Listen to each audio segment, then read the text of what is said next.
long enough for me to realize that I agree with whomever you were speaking to. That was my father. I thought so. And you know he's right, Simone. Believe it or not, love is not a magic cure-all. And sooner or later, the color issue is going to come between you. Well, it's never been an issue before. You've never been married before. Irma, what does that have to do with anything? I didn't fall in love with him because he was a white man. I fell in love with Tom Hardy. And Tom wasn't running around for a black woman to marry. He proposed to me, Simone Rebel. He wants me to marry him. I know, honey, but it's just not that simple. But it's you and my parents that are making everything so simplistic. I'm talking about human beings, and you guys are giving me stereotypes. No, we are giving you cold, hard facts. Facts? No.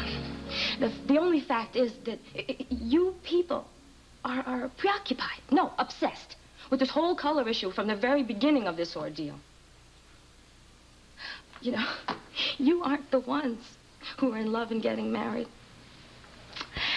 And I respectfully ask that you just stay out of my personal life, okay? And just mind your own damn business.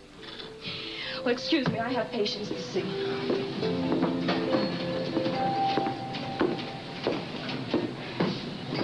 Report to personnel. Dr. Foster. Report to personnel. Dr. Foster, not Irma. I've been looking for you all morning.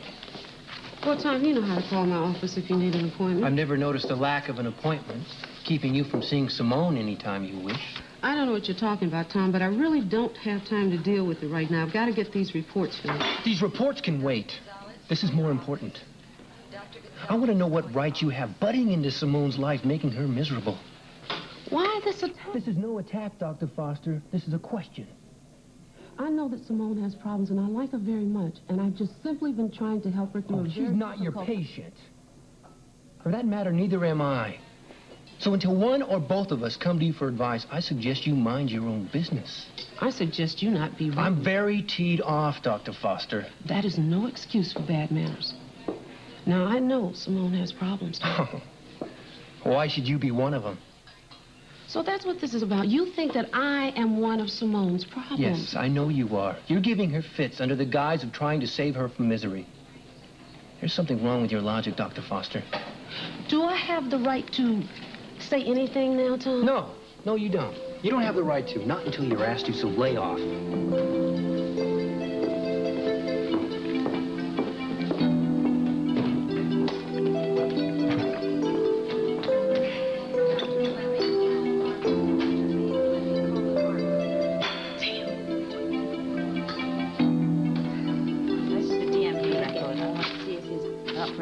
Like this.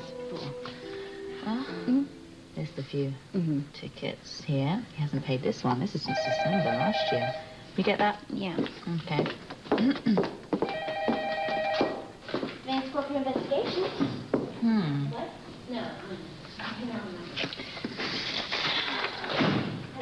Hi, Susanna. Yeah. Hi, Sam. Hi. How are you?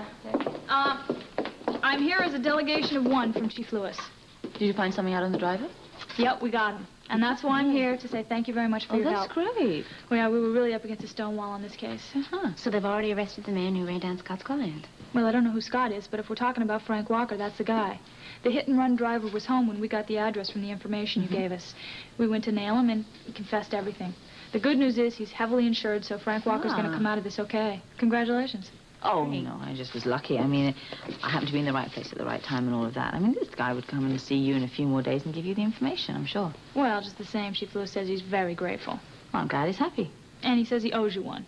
Yeah, he does. Well, there you have it. Now I have to get back to work. Okay. So take care. See you soon. All right, bye-bye. Goodbye. That's great. I think I should call Scott Baldwin and tell him about this. Okay, we'll use the phone right now. Okay.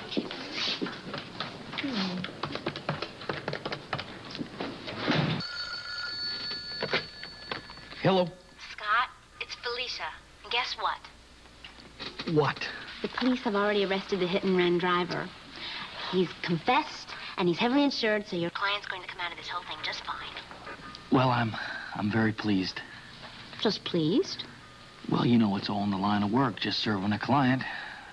But listen, I want to thank you for putting me in touch with Anna. Well, the trouble is she's not taking any credit for this either. Well, maybe that's just the way it should be, you know. We just do our jobs. Well, I can predict right now that Frank Walker is going to think that you are a miracle man.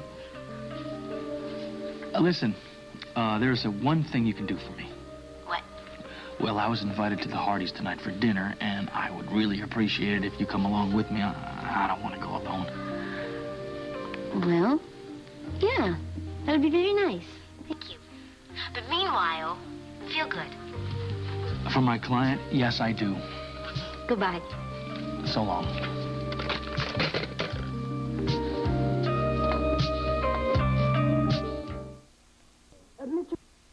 There we are, Felicia.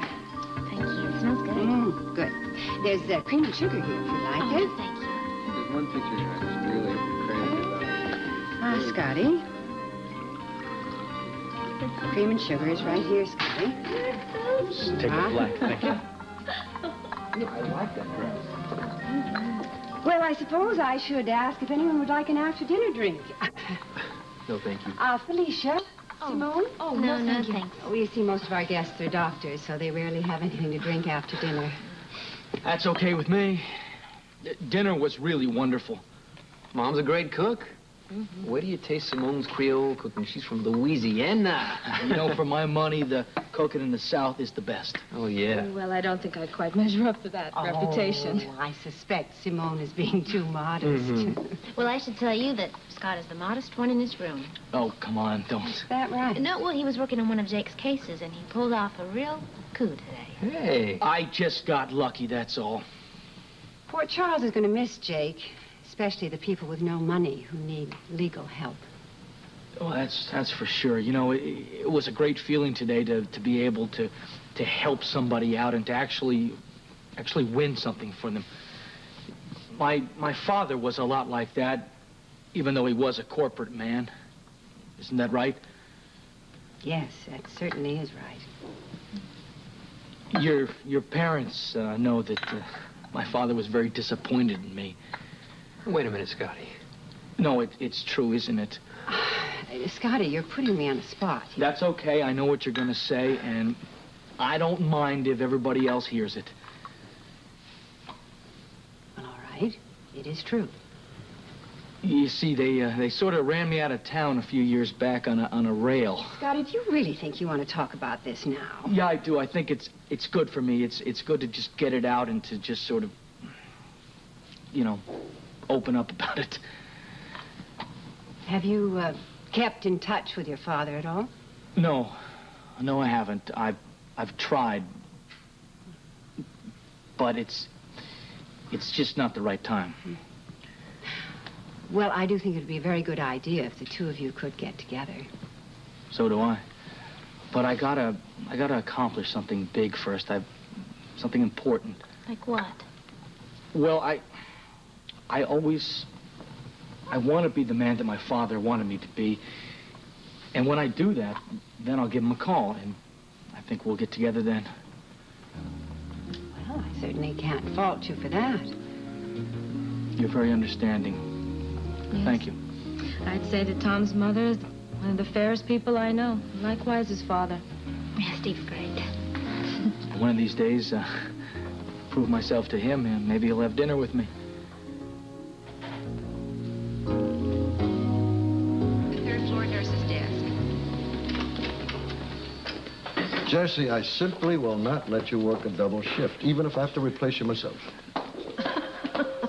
I would love to see you behind this desk. Believe me, I would. Really? May I help you? Oh, I'm a bit early. I'm meeting my husband, who's a patient here, Frank Walker. Oh, yes, I think he's the one who's going home tomorrow. Yes, he told me. He also said he had some exciting news for me. Oh, good. Why don't you go over in the lounge and make yourself comfortable? Maintenance to the fifth floor east wing. Frank Walker, was that the hit-and-run victim? Uh-huh. All right, Jesse, what are we going to do about getting you some relief? I know we're short-handed.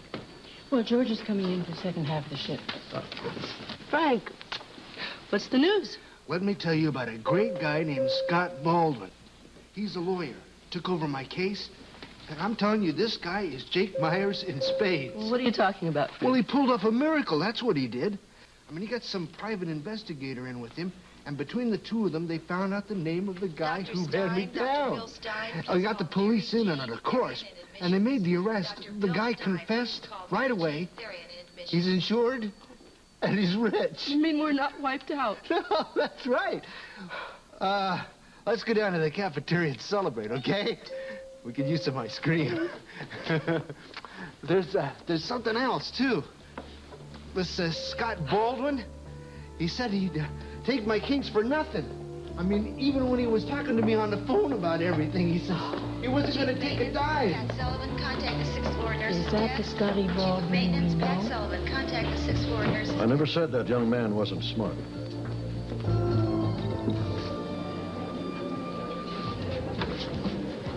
Good evening. I have your table for you. Oh, thank you. Lavery's taking his time coming down from the office. Got us a war of nerves going, don't we? He should know he don't play that with Jerome. Duke said he'd be right down. Well, he's taking his time. Maybe so, but he probably got hung up on the phone or something, you know? Or maybe he's sitting there trying to figure a way out of this. Hey, come on, man.